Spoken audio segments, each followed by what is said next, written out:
Ang formula ng area of circle is A is equals to pi times r squared. Wherein yung r natin, that is radius. So example, ang given natin sa radius ay 8 dm.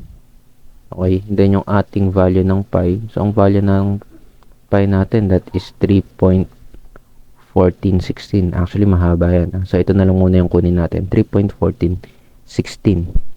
So paano makukuha yung area ng circle? So meron tayong given na radius na 8 dm. Okay, so first we need to substitute the given. So A is equals to 3.1416 since ito yung pi natin. Then yung r natin or yung radius natin, that is 8 dm squared. So bakit naka-squared? Ito kasi yung formula natin, no? A is equals to pi times r squared. So first we need to square the 8. Okay, 8 muna. So 8 times 8, that is 64. Okay, dm squared.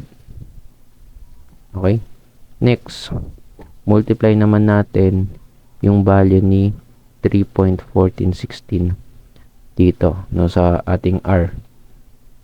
So 3.1416 times 64 dm squared, that is 201 0.6 dm squared.